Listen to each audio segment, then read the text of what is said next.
Assalamualaikum warahmatullahi wabarakatuh. Saya Runi Septiani dari kelas 11 IPS 3. Saya akan menyampaikan materi tentang Daulah Mughal. Yang pertama ada sejarah Daulah Mughal. Daulah Mughal dirintis oleh Zahiruddin Muhammad Babur pada tahun 1526 sampai 1530 Masehi.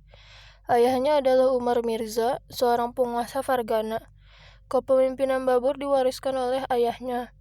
Ia punya ambisi kuat untuk menguasai Samarkand yang menjadi kota terpenting di Asia Tengah saat itu. Dalam usaha pertamanya, ia mengalami kekalahan. Tetapi karena mendapatkan amunisi tambahan dari Daulah Syafawi, akhirnya ia berhasil menaklukkan Samarkand. Selain Samarkand, ia juga berhasil menaklukkan Kabul atau ibu kota Afghanistan dan melanjutkan ekspansi ke India. India dalam keadaan krisis di bawah pimpinan Ibrahim Lodi. Paman Ibrahim Lodi yaitu Alam Khan bersama Daulat Khan meminta utusan ke Kabul dan meminta bantuan Babur untuk menjatuhkan Ibrahim Lodi di Delhi. Kesempatan tersebut tidak disia-siakan Babur. Pada tahun 1525 Masehi, Babur berhasil menguasai Punjab.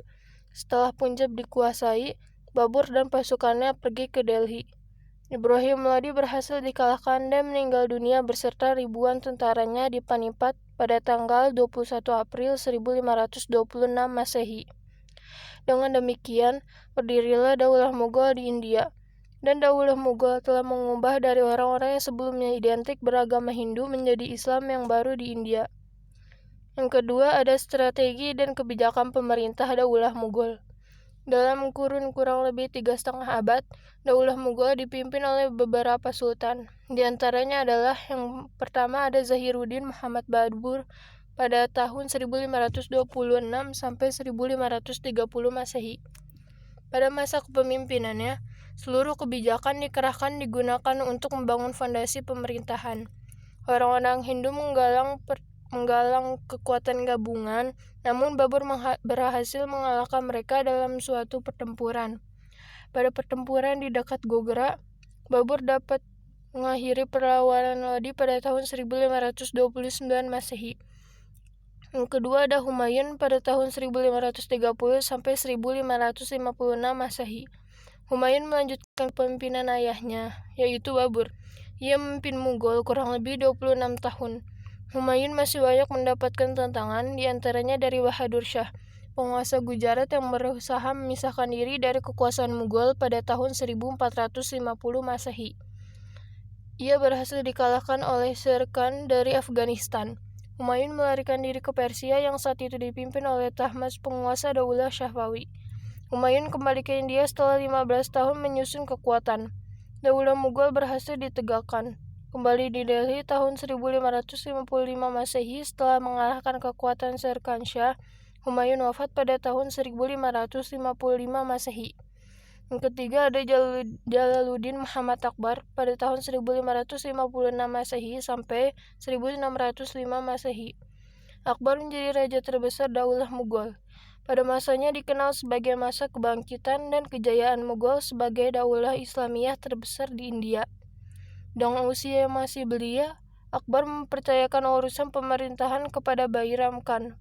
Setelah dewasa, Akbar mengambil alih kewenangan dari Bairam Khan yang memiliki pengaruh kuat di Mughal. Wilayah kekuasaan Mughal sangat luas, meliputi Chundar, Gond, Sitor, Rantabar, Kalinjar, Gujarat, Surat, Bihar, Bengal, Kashmir, Orissa, Deccan, Gawilgar, Narhala, Ahmadnagar, dan Asirgah. Kabul dan Kandahar sebagai dua gerbang kota India berhasil dikuasai oleh pemerintahan Mughal. Akbar meninggal dunia di Agra pada tanggal 16 Oktober 1605 Masehi. Yang keempat ada Muhammad Salim atau Jahangir.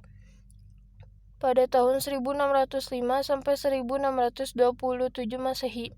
Jahangir naik tahta dalam 8 hari setelah wafatnya Sultan Akbar. Ia berkuasa selama 22 tahun.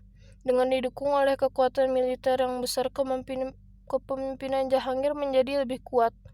Semua kekuatan musuh dan gerakan pemberontakan berhasil dipadamkan, sehingga seluruh rakyat hidup dengan aman dan damai.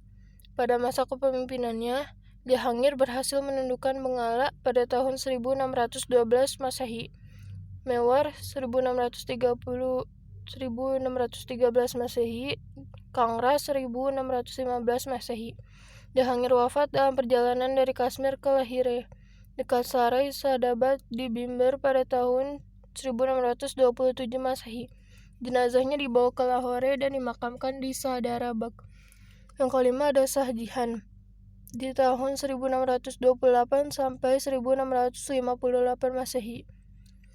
Di masa kekuasaan Shah Jahan, Daulah Mughal mencapai puncak kejayaannya.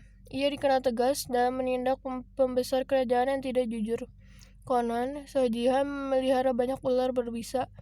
Ular-ular itu disediakan untuk menghukum mereka yang melakukan pelanggaran dan merugikan kerajaan dan rakyat. Shah Jahan wafat pada tanggal 2 Januari 1666 Masehi pada usia 74 tahun setelah menderita sakit keras. Yang keenam ada Aurangzeb pada tahun 1658 sampai 1707 Masehi. Kedaulatan Mughal sebagai entitas Muslim India nyaris hancur akibat perang saudara. Maka pada masa pemerintahannya dikenal sebagai masa pengembalian kedaulatan umat Islam. Pada periode ini merupakan masa konsolidasi dua kerajaan Mughal sebagai sebuah kerajaan dan sebagai negeri Islam. Pada masa pemerintahannya, Aurangzeb berhasil menaklukkan sebagian besar India Selatan, membuat Mughal mencapai wilayah terluasnya. Meskipun mayoritas rakyatnya tidak beragama Islam, namun Aurangzeb mampu mempertahankan keutuhan wilayah kerajaannya yang meliputi seluruh anak benua India. Aurangzeb wafat pada 1707 Masehi pada usia 88 tahun. Yang ketujuh ada Bahadur Shah pada tahun 1707 sampai 1712 Masehi. Para pengganti Aurangzeb merupakan penguasa yang lemah sehingga tidak mampu mengatasi kemerosotan politik dalam negeri. Para pemimpin sesudah Aurangzeb mengawali kemunduran dan kehancuran kerajaan Mughal. Yang kedelapan ada Jahandar di tahun 1712 sampai 1713 Masehi. Pada masa pemerintahannya, Shah Alam Daulah Mughal diserang oleh pasukan Afghanistan yang dipimpin oleh Ahmad Khan Durrani. Kekalahan Mughal dari serangan ini berakibat jatuhnya Mughal ke dalam kekuasaan Afgan. Shah Alam tetap diizinkan berkuasa di Delhi dengan jabatan sebagai Sultan. Akbar II, pengganti Shah Alam, memberikan konsesi kepada East India Company atau EIC untuk mengembangkan perdagangan di India sebagaimana yang diinginkan oleh pihak Inggris, dengan syarat bahwa pihak perusahaan Inggris harus menjamin penghidupan raja dan keluarga istana. Kehadiran EIC menjadi awal masuknya pengaruh Inggris di India. Yang kesembilan ada Bahadur Shah di tahun 1837 sampai 1858 Masehi. Bahadur Shah, pengganti Akbar II, menentang isi perjanjian yang telah disepakati oleh ayahnya. Hal ini menimbulkan konflik antara Bahadur Shah dengan pihak Inggris. Bahadur Shah, raja terakhir kerajaan Mughal, diusir dari istana pada tahun 1885 Masehi. Dengan demikian berakhirnya kekuasaan kerajaan Islam Mughal di India. Sejak saat itu, umat Islam dihadapkan pada perjuangan untuk mempertahankan eksistensinya di bawah kekuasaan Inggris dan di tengah mayoritas umat Hindu India. Yang ketiga ada kemajuan peradaban Islam masa Daulah Mughal. Pertama, bidang politik dan administrasi pemerintahan. Perluasan wilayah pada masa Daulah Mughal berhasil menguasai banyak wilayah, perluasan, dan konsolidasi kekuatan. Usaha ini berlangsung hingga masa pemerintahan Aurangzeb. Yang kedua ada bidang ekonomi. Terbentuknya sistem pemberian pinjaman bagi usaha pertanian. Adanya sistem pemerintahan lokal yang digunakan untuk mengumpulkan hasil pertanian dan melindungi petani. Setiap perkampungan petani dikepalai oleh seorang pejabat lokal yang dinamakan Mugodam atau Patel. Kedudukan yang dimilikinya dapat diwariskan, bertanggung jawab kepada atasannya untuk menyetorkan penghasilan dan menghindarkan tindak kejahatan. Kaum petani dilindungi hak pemilikan atas tanah dan hak mewariskannya, tetapi mereka juga terikat terhadapnya. Yang ketiga ada bidang agama. Pada masa Akbar, perkembangan agama Islam di kerajaan Mughal mencapai suatu fase yang menarik, di mana pada masa itu Akbar memproklamasikan sebuah cara baru dalam beragama, yaitu konsep din ilahi. Karena aliran ini, Akbar mendapat kritik dari berbagai lapisan umat Islam. Bahkan Akbar dituduh membuat agama baru. Pada prakteknya, din ilahi bukan sebuah ajaran tentang agama Islam, namun konsep itu merupakan upaya mempersatukan umat-umat beragama di India. Yang keempat, ada bidang seni dan budaya. Muncullah beberapa karya sastra tinggi seperti Padmavat yang mengandung pesan kebajikan manusia gubahan Muhammad Jayazi, seorang penyair istana. Abu Fadl menulis Akbarnameh dan Aini Akbari yang berisi sejarah Mughal dan pemimpinnya. Daulah Mughal termasuk sukses dalam bidang arsitektur. Taj Mahal di Agra merupakan puncak karya arsitektur pada masanya. Diikuti oleh Istana Fatpur Sikri, peninggalan Akbar, dan Masjid Raya Delhi di Lahore. Bidang ilmu pengetahuan tidak terlalu menonjol dibandingkan dengan daulah-daulah sebelumnya. Lebih maju justru bidang seni syair dan seni arsitektur. Berbagai bangunan monumental masih bisa disaksikan hingga sekarang. Di antaranya, satu, ada Benteng Agra atau Agra Fort. Terbentang seluas 94 hektar, terletak sejajar dengan Sungai Yamuna dan 2 km barat laut dari Taj Mahal, tepatnya di kota Agra, Uttar Pradesh, India Utara. Benteng ini sudah ada sejak masa Sikarwar Raja Rajput. Yang kedua, ada Benteng Merah atau Red Fort. Benteng Merah merupakan kediaman utama dari penguasa Daulah Mughal selama hampir 200 tahun, sampai tahun 1856. Sultan Shah Jahan menugaskan pembangunan Benteng Merah pada 12 Mei 1639, ketika ia memutuskan untuk memindahkan ibu kotanya dari Agra ke Delhi. Yang ketiga, ada Taj Mahal. Nama Taj Mahal tentu tak asing lagi bagi masyarakat Indonesia.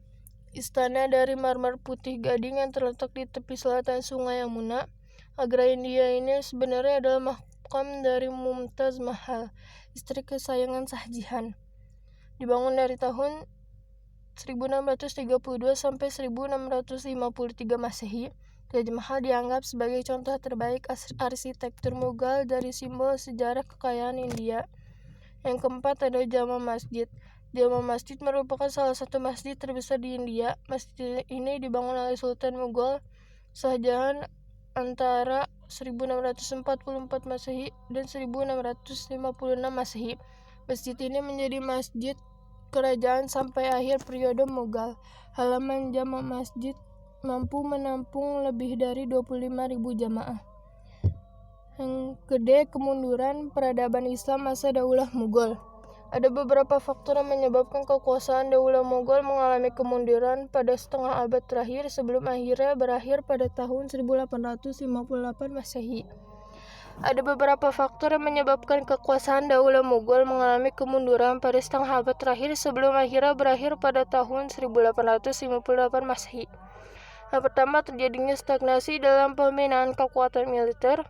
Yang kedua, ada kemerosotan moral dan hidup mewah di lingkungan istana yang mengakibatkan pemborosan dalam keuangan. Yang ketiga, ada pendekatan yang dilakukan oleh Aurangzeb terlalu kasar terhadap toleransi umat beragama, sehingga konflik antar umat beragama sangat sulit diatasi oleh sultan-sultan setelahnya. Semua generasi penerus Daulah Mughal pada periode terakhir adalah orang-orang yang lemah dalam kepemimpinan. Segitu dulu materi Daulah Mughal dari saya, kurang lebihnya mohon maaf. Wassalamualaikum warahmatullahi wabarakatuh.